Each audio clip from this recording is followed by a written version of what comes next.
कढईमध्ये आपण 1 चमचा तेल टाकूया. तेलामध्ये आपण शेंगदाणे घालून घेणार आहोत. शेंगदाणे आपल्याला तेलामध्ये तळून घ्यायचे आहे. त्यामध्ये मोहरी, जिरं घालूया. कढीपत्ता, हिरवी मिरची तळून झाली की आपल्याला लसूण घालायचं आहे. लसूणही आपल्याला छान तळून घ्यायचं आहे. लसूण तळला गेलेला आहे. यामध्ये थोडीशी मिरची पावडर आणि हळद घालूया. हे तेलामध्ये परतवून घेतलं आहे. यामध्ये आपण तुरीची डाळ आहे ती शिजवून घेतली आहे ती घालून घेणार आहोत. तर आपलं हे फोडणीचं वरण तयार झालेलं आहे. थोडंसं पाणी घालूया, घट्ट वाटत आहे वरण. कोथिंबीर घालूया. चवीनुसार मीठ. वरणाला छान उकळी येऊ देणार आहोत. वरणाला छान उकळी आलेली आहे. वरण आपलं तयार झालं आहे. गव्हाचं पीठ घेतलेलं आहे. त्यामध्ये आपण थोडी हळद घालूया. 1 छोटा चमचा ओवा घेतला आहे. ओवा आपल्याला हातावर क्रश करून टाकून घ्यायचे आहे. जिरं घेतलं आहे. जिरंही टाकून घेऊया. 1 चमचा तूप घेतलेला आहे. कडकडीत गरम करून घेतलेला आहे. ते आपण आता यावर टाकून घेणार आहोत. आपण चमच्याने हे पीठ एकत्र करून घेणार आहोत. यामध्ये पाणी घालून आपल्याला मळून घ्यायचं आहे.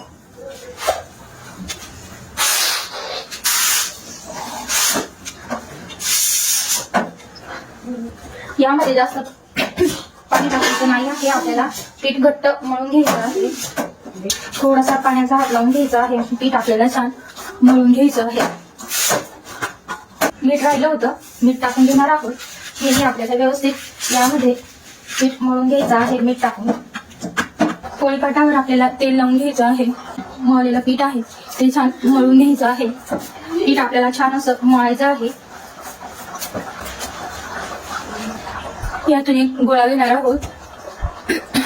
लाटी आपल्याला छान अशी मळून घ्यायची आहे. पाटाला तेल लावायचं आहे आणि आपण हे छान लाटूया.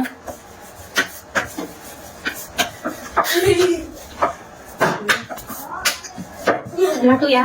जसं जाडही नाही आणि जसं बारीकही नाही अशी आपण लाटून घेणार आहोत. थोडी जाड अशी लाटायची आहे. यावर आपण तेल लावून घेणार आहोत. जास्त तेल लावायचं आहे. पूर्ण पोळीला असं वाळून घेणार आहोत.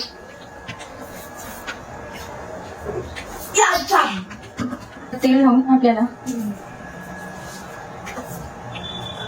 असं करून दोघी साईडने असा पूड दाबायचा आहे आणि हळूहळू हा पूड आपल्याला खाली न्यायचा आहे.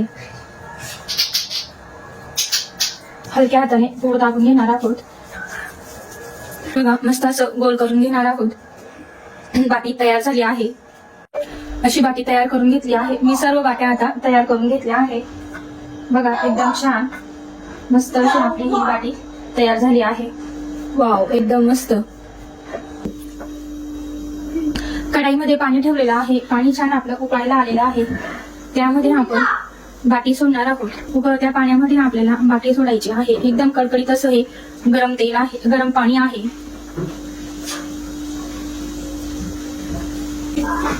मस्त असं या उकळत्या पाण्यात टाकले आहे.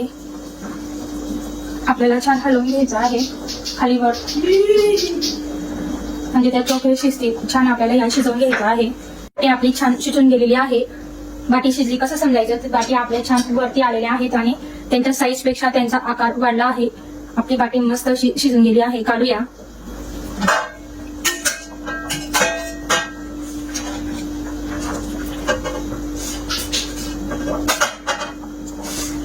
सर्व बाटी काढून घेणार आहोत. बघा, बट्टे आपल्या छान शिजल्या आहेत. आपण कट करूया. मस्त असं कट करून घेणार आहोत.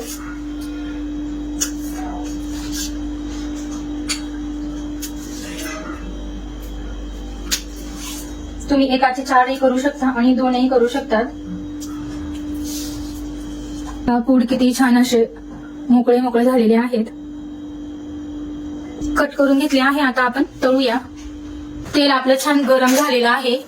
यामध्ये आता आपण बाटी तळून घेणार आहोत. एक एक बाटी आपल्याला सोडायची आहे. मस्त आपली ही बाटी तळली जात आहे. छान गोल्डन रंग येईपर्यंत आपल्याला तळून घ्यायची आहे. मिडियम गॅसवर आपल्याला छान गोल्डन रंग येईपर्यंत हे परतत जायचं आहे. छान तळल्यानंतर आपण हे काढून घेणार आहोत. मस्त असं तळल्या गेलेलं आहे. आता आपण ह्यात काढूया. गोल्डन रंग येईपर्यंत आपल्याला ह्या तळून घ्यायच्या आहेत. बघा किती मस्त तेल सुद्धा यामध्ये राहिलेलं नाही. सुंदर अशा आपण ह्या तळून घेतल्या आहेत.